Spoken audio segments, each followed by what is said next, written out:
आज का अपन का टॉपिक है एपोप्टोसिस यानी कि सेल डेथ यानी कि कोशिका की मृत्यु। एजिंग और सेल डेथ में दोनों में डिफरेंस है। ठीक है, एजिंग हम क्या कह रहे हैं, जीर्णता की क्रिया है, दैट मींस एज बढ़ रही है, उस क्रिया को हम एजिंग कह रहे हैं। ठीक है, और सेल डेथ क्या है कि एज उसकी खत्म हो चुकी है, अब उसका जीवन काल, उसका जो लाइफ स्पैन है वो खत्म हो चुका है। राइट, अब उसके बाद क्या होगा, अल्टीमेट डेथ ही आएगी। तो जब कोशिका की मृत्यु होती है, सेल की डेथ होती है, तो उस टर्म को हम एपोप्टोसिस कहते हैं। ठीक, एपोप्टोसिस कोशिका की मृत्यु होती है या सेल डेथ कहलाती है। अब हम एक चीज बोलते हैं कि हमारे पास वर्ड आया एपोप्टोसिस, तो ये वर्ड जो है ये दो शब्दों से, दो वर्ड्स से मिलकर बनता है, जिसको हम बोलते हैं apo plus ptosis. Right, apo का मतलब होता है फ्रॉम, ठीक है, और टॉसिस का मतलब होता है फॉलिंग, यानी कि किसी चीज का गिरना। ठीक है, एपोप्टोसिस, एपोप्टोसिस अलग अलग शब्द हैं, तो अलग अलग वर्ड्स हैं, डिफरेंट वर्ड्स हैं जो कि कंबाइन होकर बताते हैं कि सेल की डेथ हो रही है, यानी कि जो सेल है वो नीचे की तरफ फॉल हो रहा है, उसकी क्रिया जो है, उसकी जो एक्टिविटी है वो धीरे धीरे कम हो रही है, डिक्रीज हो रही है। ठीक है, तो उसे हम बोलेंगे एपोप्टोसिस।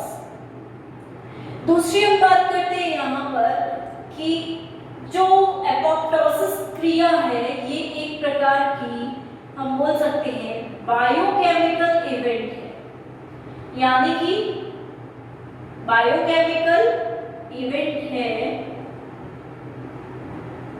प्रोग्राम है, प्रोग्राम्ड है। दूसरी बात, सीरीज ऑफ इवेंट्स इसमें देखने को मिलते हैं, एंड एनर्जी डिपेंडेंट है, यानी कि हम ये बोल सकते हैं कि apoptosis is a biochemical energy dependent event of programmed cells और प्रोग्राम्ड सीरीज ऑफ इवेंट्स। यानी कि यहाँ पर नॉर्मल हम बोल रहे हैं कि बायोकेमिकल यानी कि बॉडी में, हमारे शरीर में जो केमिकल्स उपस्थित है उनकी प्रेजेंस में, उनकी उपस्थिति में ये इवेंट होता है, ये क्रिया होती है। दूसरी बात, प्रोग्राम्ड है, यानी कि एक के बाद एक इवेंट्स जो है पहले से ही फिक्स है। ठीक, फिक्स है। सीरीज ऑफ इवेंट्स है, यानी कि एक के बाद एक इवेंट्स हो रहे हैं, और एनर्जी डिपेंडेंट है, यानी कि एटीपी की आवश्यकता भी वहां पड़ेगी। तो हम बोल सकते हैं कोशिका मृत्यु एक प्रकार का रासायनिक क्रिया है जिसमें ऊर्जा की आवश्यकता पड़ती है और एक के बाद एक इवेंट्स भाग लेते हैं, तो कोशिका मृत्यु होती है। ठीक, इसको हम सेल डेथ कहेंगे। यानी कि हम बोल रहे हैं कि अगर प्रोग्राम है तो इसको हम दूसरा नाम भी देते हैं प्रोग्राम्ड सेल डेथ। ठीक है, इसका दूसरा नाम है प्रोग्राम्ड सेल डेथ, यानी कि पहले से सेल को पता है कि अब सेल डेथ करानी है, तो एक प्रोग्राम्स जो है वो फिक्स रहते हैं वहां। राइट, इसी को हम एपोप्टोसिस कहेंगे। तो हमें क्लियर है एपोप्टोसिस क्या होता है। पहली बात तो ये कि कोशिकाओं की मृत्यु करवाना आवश्यक है, बहुत जरूरी इवेंट है हमारी लाइफ का। अगर ये नहीं होगा तो आगे हमारी जो इतनी बड़ी लाइफ है वो वहां पर पॉसिबल ही नहीं होगा। ठीक है, जैसे हम बोलते हैं 120 डेज की लाइफ साइकिल होती है हमारी आरबीसी की, उसके बाद क्या होता है, वो सेल डेथ होती है, कोशिका की वहां पर डेथ होती है, एपोप्टोसिस की क्रिया होती है वहां पर। इसका मतलब ये कि जरूरी है 120 दिन के बाद आरबीसी की एपोप्टोसिस हो।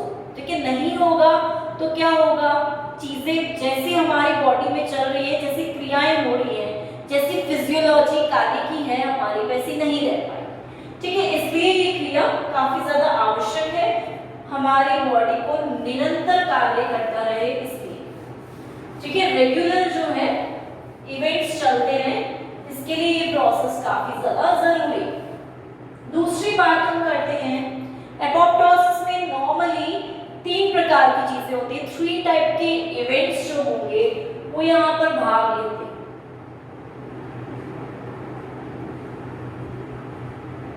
ठीक है, सबसे पहले अगर हम सेल की बात करें, एक कोशिका की बात करते हैं, तो सेल में क्या क्या उपस्थित रहता है? क्रोमैटिन होगा, यानी कि डीएनए प्लस आरएनए पार्ट। दूसरी चीज क्या होगी? उसकी बाहर की तरफ साइटोप्लाज्म उपस्थित रहेगा। और तीसरी चीज होगी सेल मेम्ब्रेन, यानी कि कोशिका भित्ति, जो सबसे बाहर की तरफ उपस्थित रहेगी। अंदर से बाहर आ रहे हैं हम यहाँ, ठीक। तो इस प्रकार की चीजें हमें यहाँ पर देखने को मिलती हैं। अब इवेंट्स 3 होंगे, यानी कि सबसे पहले क्रोमैटिन भाग जो होगा उस पे क्रिया होगी, उस पे एक्टिविटी की जाएगी। तो हमारा अपना एंडोन्यूक्लियस जो होता है वो आएगा, ठीक है। ये क्या करेगा? क्रोमैटिन को छोटे छोटे टुकड़ों में ब्रेक डाउन कर देगा, तोड़ देगा, ठीक। दूसरे भाग में क्या होगा? साइटोप्लाज्म आएगा। साइटोप्लाज्म के साथ क्या होगा? इसको कॉन्ट्रैक्ट करवा दिया जाएगा, ठीक है। और लास्ट में बचेगा हमारा सेल मेम्ब्रेन। सेल मेम्ब्रेन के साथ क्या होगा? ये सेल मेम्ब्रेन छोटे छोटे टुकड़ों में टूट जाएगी और गोल बॉडी बना लेगी, जिसको हम बोलते हैं एपोप्टोटिक बॉडीज, ठीक है। या इसको दूसरा नाम हम एपोप्टोसोम भी देते हैं, ठीक है। इस प्रकार कोशिकाएं एक बॉडी बना लेती हैं, उन्हें हम एपोप्टोटिक बॉडी कहेंगे। अब इन एपोप्टोटिक बॉडी को हमारे क्या कहेंगे? मैक्रोफेज, या फिर हम बोल सकते हैं स्कैवेंजर्स। जो क्या करेंगे? उनके पास क्या होते हैं? बड़े बड़े दांत होते हैं, टीथ होते हैं, तो उन टीथ के थ्रू ये इनको खा जाएंगे, एंगल्फ कर, ठीक है। एंगल्फिंग की क्रिया देखने को मिलेगी। तो इस तरह से ये चीजें होती है। इवेंट्स जो होते हैं 3 भागों में बढ़ जाते हैं। पहला भाग आता है क्रोमैटिन का, डीएनए और आरएनए यहाँ पर हो सकते हैं, प्लस यहाँ पर प्रोटीन्स भी उपस्थित रहेंगे, ठीक है। डीएनए के साथ प्रोटीन्स साथ में रहते हैं। जब एंडोन्यूक्लियस आता है, ठीक है, यहाँ पर तो क्या होगा? क्रोमैटिन के टुकड़े टुकड़े कर दिए जाएंगे, उसे बिल्कुल तोड़ दिया जाएगा और ये इस तरह से बिखर जाता है, ठीक। दूसरी बात आती है साइटोप्लाज्म की, कोशिका द्रव्य की, इसको कॉन्ट्रैक्ट करवाया जाता है। दैट मींस ये सिकुड़ जाता है, ठीक है। इसके अंदर जो भी मटेरियल पदार्थ उपस्थित होंगे वो बाहर आ जाते हैं, ये बिल्कुल सिकुड़ जाएगी। अभी तक बाहर की जो झिल्ली है उस पर कोई फर्क नहीं पड़ा है, सेल मेम्ब्रेन अभी तक अफेक्ट नहीं हुई। तीसरी बात आती है हमारी सेल मेम्ब्रेन की, ठीक है। सेल मेम्ब्रेन क्या करती है? टूटती है अलग अलग भागों में और एपोप्टोसोम बनाती, यानी कि एपोप्टोटिक बॉडीज का निर्माण कर रही है, उनको फॉर्म कर रही है। अब जब ये बन जाते हैं तो हमारी जो मैक्रोफेज और स्कैवेंजर्स हैं ये इनको खा जाते हैं, एंगल्फ कर जाते हैं, इनको यहाँ से रिमूव कर देते हैं, हटा देते हैं। तो इस तरह से 3 स्टेप में एक कोशिका की डेथ होती है, एपोप्टोसिस की क्रिया होती है, ठीक है। और तीनों इवेंट्स अलग अलग चीज पर वर्क कर रहे हैं, अलग अलग जो ऑर्गेनल्स हैं, अलग अलग जो एरियाज हैं उन पे क्रिया कर रहे हैं। तो इस तरह से एपोप्टोसिस की क्रिया होती है। अब हम 2 तरह के शब्द सुनते हैं, एक होता है हमारा एपोप्टोसिस और एक होता है नेक्रोसिस, ठीक है। आप लोगों ने सुना होगा नेक्रोसिस शब्द, जो कि हम बॉटनी में ज्यादा सुनते हैं, प्लांट्स से रिलेटेड है ये वर्ड। तो एक बार देख लेते हैं दोनों एक दूसरे से कैसे अलग हैं, डिफरेंट हैं। एक है एपोप्टोसिस, एक है नेक्रोसिस। कई बार पूछ लिया जाता है कि एपोप्टोसिस और नेक्रोसिस में क्या डिफरेंस तो इसलिए हम एक बार देख लेते हैं, दोनों में डिफरेंस होता है, एक दूसरे से भिन्न होते हैं।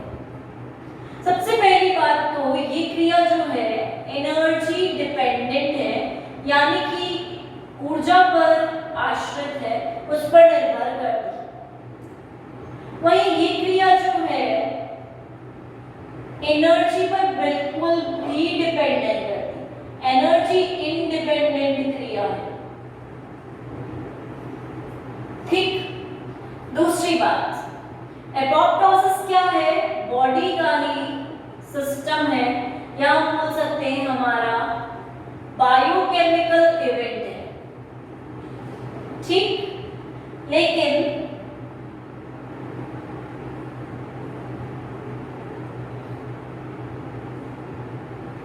जब हम इसकी बात करते हैं तो ये किसका होती है? जब एक्यूट प्रेशर पड़ता है बाहर से, तब ये क्रिया होती है। और तीसरी बात करते हैं तो यहां हम बोलेंगे कि एपोप्टोसिस में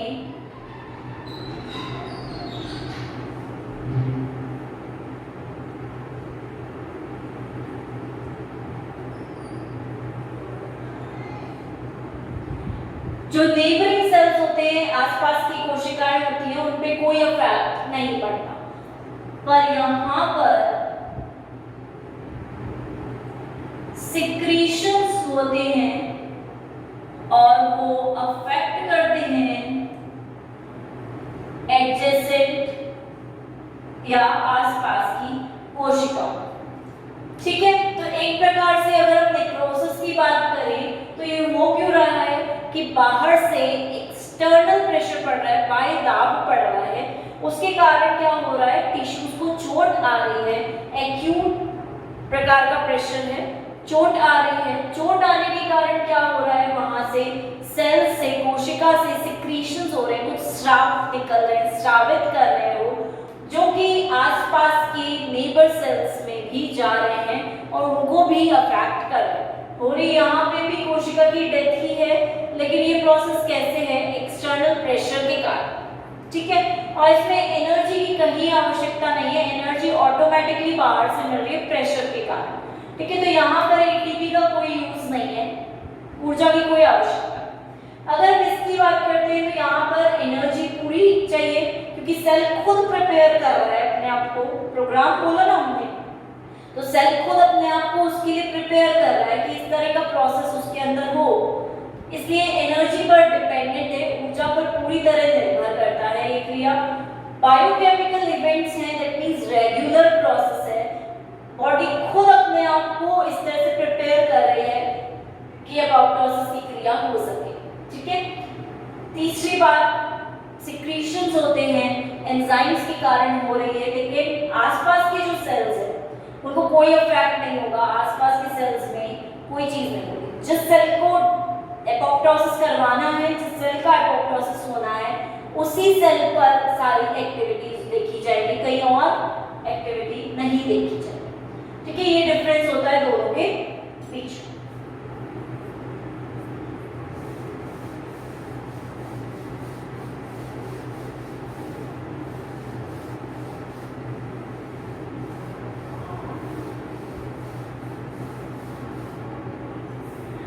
अब अगर हम बात करते हैं यहाँ पर नेक्स्ट टॉपिक की, तो उसे हम बोलेंगे मैकेनिज्म या फिर पाथवेज ऑफ एपोप्टोसिस।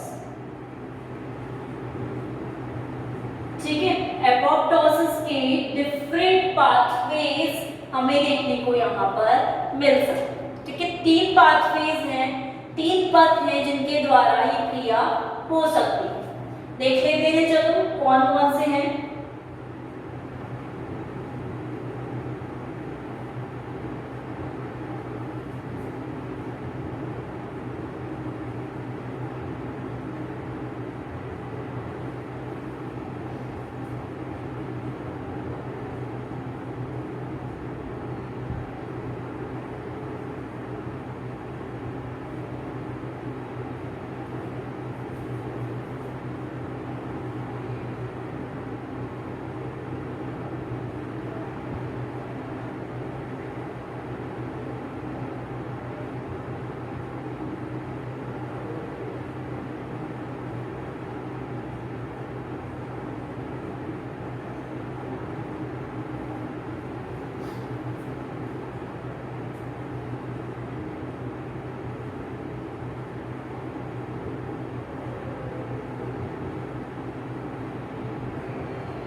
ठीक है, यहाँ पर हम देखेंगे इस प्रकार से 3 मैकेनिज्म या 3 पाथवेज एपोप्टोसिस के हमें देखने को यहाँ पर मिलते हैं।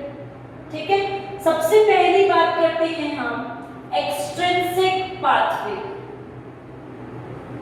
यानी कि एक्सट्रिंसिक का मतलब ये एक्सटर्नल, यानी कि बाहर से सिग्नल्स मिल रहे हैं। ठीक है, कोशिका के बाहर से सिग्नल्स मिल रहे हैं और उसके कारण एपोप्टोसिस की क्रिया हो रही है।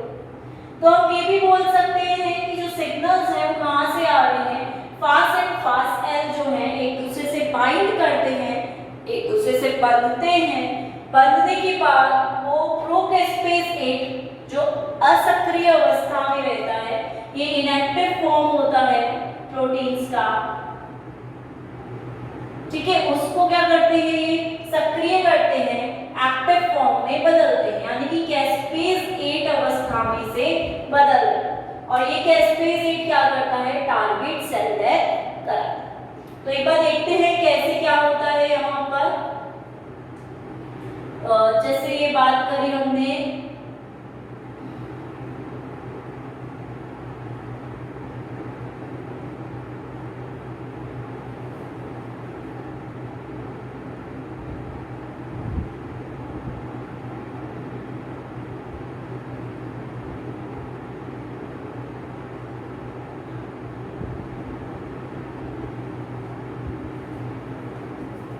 ठीक है, ये हम बोल रहे हैं कि ये फास एल है, यानी कि फास लीगेंड है, फास इसका नाम है और ये एल मतलब लीगेंड है जो कि रिसेप्टर पर आके बाइंड करे। तो इसे हम बोल सकते हैं ये फास है या फास का रिसेप्टर। ठीक है, ग्राही है जो कि फास को लेता है। ठीक है, लीगेंड मतलब एक केमिकल है, रिसेप्टर मतलब एक ग्राही है जो इस पे आके बाइंड करता है। ठीक है, यहाँ पे आके जुड़े। अब फास एल या ये जो लीगेंड है इसे हम लीगेंड कह सकते हैं, एल मतलब ठीक। ये लीगेंड कहाँ उपस्थित रहता है, हमारे टी हेल्पर सेल्स या फिर नेचुरल किलर सेल्स पर। ठीक है, उनके ऊपर ये लीगेंड उपस्थित रहता है। और जिस कोशिका, हमारी जितनी भी सेल्स हैं सारी कोशिकाओं पर इसका ग्राही रिसेप्टर इस अवस्था में ही रहता है। तो जिस भी कोशिका को हमें क्या करना है, डेथ करानी है, एपोप्टोसिस कराना है, उस पर ये आके आसानी से बाइंड हो जाता है, जुड़ जाता है। जुड़ने के बाद यहाँ पर क्रिया होती है, एक्टिविटी होती है, सिग्नलिंग होती है, यानी कि अंदर सिग्नल्स भेजे जा रहे हैं। उसके कारण यहाँ पर क्या उपस्थित रहेगा, प्रोकेस्पेस 8 प्रोटीन। ठीक है, यहाँ पर ये उपस्थित है सेल के अंदर, कोशिकाओं के अंदर। ये प्रोकेस्पेस 8 जैसे यहाँ पर बाइंड करेगा फास एल, एक्टिवेट हो जाएगा, सक्रिय हो जाएगा। ये अभी असक्रिय अवस्था में, इनएक्टिव फॉर्म में, ये क्या होगा, आगे जाकर एक्टिवेट हो जाएगा, एक्टिव हो जाएगा और एक्टिव होने के बाद कैस्पेज 8 में बदल जाएगा। ठीक है, प्रोकेस्पेस क्या है, इसी की पूर्व अवस्था थी, पहले वाली अवस्था थी, प्रीकर्सर था एक तरह से। यहाँ पर आकर ये इसमें बदल गया, सक्रिय फॉर्म में, एक्टिव फॉर्म में बदल गया और फिर ये उस टारगेट सेल की डेथ करा देगा, एपोप्टोसिस की क्रिया करवा। एक बार और देख लेते हैं। टी हेल्पर कोशिकाओं पर लीगेंड उपस्थित है फास का, रिसेप्टर सेल पर उपस्थित है, दोनों आपस में जुड़ेंगे, क्रिया होगी, सिग्नलिंग होगी, प्रोकेस्पेस 8 कैस्पेस 8 में बदलेगा और टारगेट सेल या डेथ की क्रिया हो जाए। ठीक है, ये एक्टिविटी हो जाए, क्योंकि एक्सटर्नल है, बाहर से फैक्टर्स आ रहे हैं और एपोप्टोसिस करा रहे हैं, इसलिए हमने नाम दिया एक्सट्रिंसिक पाथवे। ठीक, दूसरा पाथवे हमारा आता है इंट्रिंसिक, यानी कि सेल को, कोशिका को अंदर से इंटरनल सिग्नल्स मिल रहे हैं ताकि डेथ करवा सके। इसमें क्या होगा, जो माइटोकॉन्ड्रिया है वो हमारा इंजर्ड हो जाएगा, यानी कि खुल जाएगा, ओपन हो जाएगा, या हम बोल सकते हैं माइटोकॉन्ड्रिया ब्रेक हो जाएगा। अब इस माइटोकॉन्ड्रिया के इंजर होने के कारण, ठीक है, लगने के कारण, इसके खुलने के कारण इसके अंदर जो साइटोक्रोम सी उपस्थित होता है वो बाहर की तरफ आ जाता है। साइटोक्रोम सी का हमने बहुत रोल पढ़ा है कि ये साइटोक्रोम सी उपस्थित रहता है माइटोकॉन्ड्रिया में, हमारे एटीपी ऊर्जा के फॉर्मेशन में कार्य करता है, ठीक है। तो साइटोक्रोम सी यहाँ पर बाहर आ जाएगा।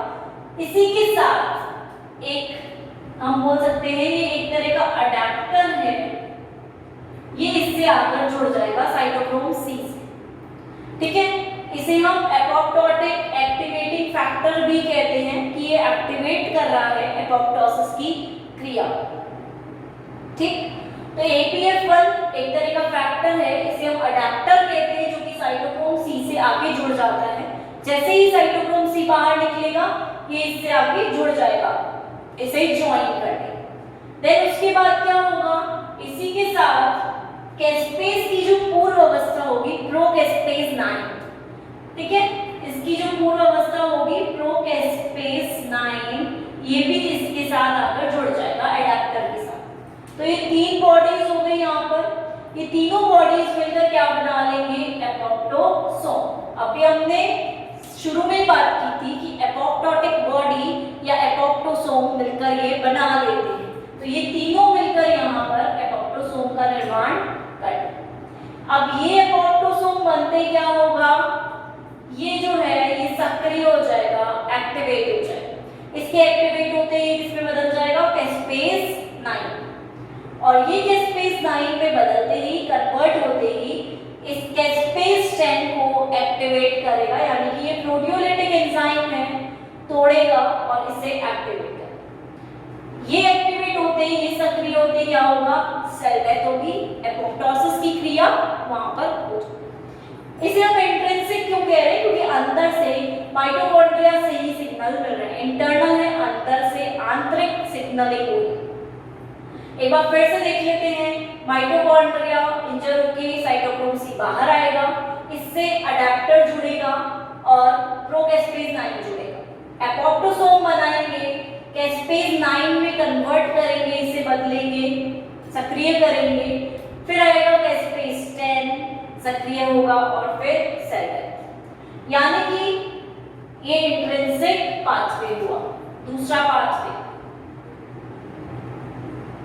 लास्ट तीसरा पाथवे हमारा आता है ग्रेन्जाइम पाथवे, ठीक है। पहली बात तो हम ये देख लें कि ग्रेन्जाइम क्या होता है।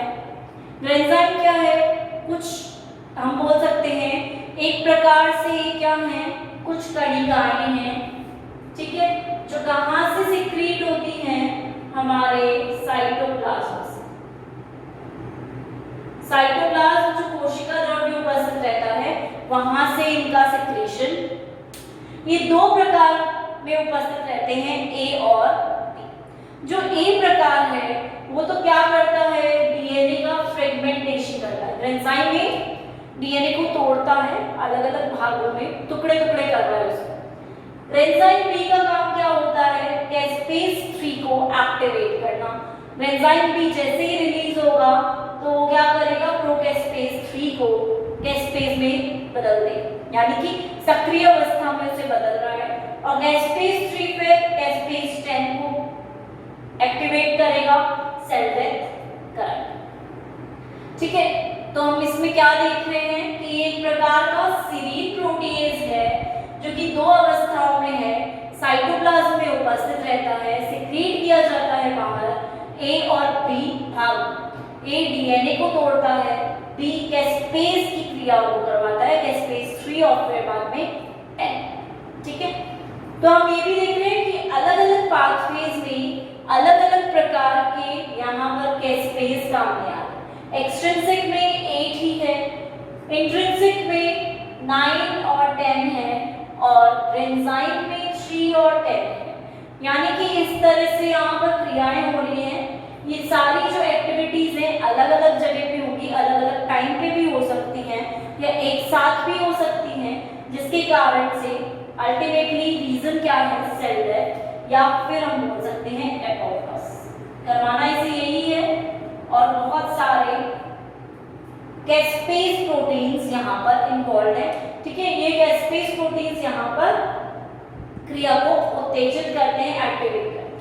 एक चीज हम बोलेंगे यहाँ पर कि सिग्नलिंग हो रही है, यानी कि एक जो सेल है, एक जो कोशिका है, वो आगे सिग्नल्स को भेज रही है ताकि दूसरी कोशिका जो है वो एक्टिवेट हो सके, क्रिया कर सके, ठीक है, क्रियाशील अवस्था में आ सके। तो इस सिग्नलिंग को हम क्या बोलते हैं? Cascade signalling. यानी कि कैस्केड मतलब एक खुद सक्रिय होके दूसरी कोशिका को सक्रिय कर रही है, फिर वो सक्रिय होके दूसरी को सक्रिय कर रही है, एक्टिवेट कर रही है। तो इस प्रकार से एक के बाद एक जो कोशिकाएं हैं या जीन्स हैं, जीन जो होते हैं वो एक्टिवेट हो रहे हैं, सक्रिय हो रहे हैं, जिससे कि क्रिया आगे लास्ट में जाकर हो पाए। तो ऐसी सिग्नलिंग को हम कैस्केड प्रकार की सिग्नलिंग भी कहते हैं। तो एक चीज तो हमें क्लियर हो गई कि एपोप्टोसिस होता क्या है, दो वर्ड से मिलकर बनता है, ठीक है, जिसका मतलब होता है कि बायोकेमिकल इवेंट है, केमिकल्स की उपस्थिति में होगा, ठीक है। दूसरी बात, एपोप्टोसिस और नेक्रोसिस में डिफरेंस। तीसरी बात, मैकेनिज्म और इनके डिफरेंट पाथवेज, कि अलग अलग पाथवेज यहाँ पर उपस्थित हैं और किस तरह से वो पाथवेज वर्क कर रहे हैं या क्रिया को परफॉर्म कर रहे हैं। तो ये हमारा कहलाएगा सेल डेथ।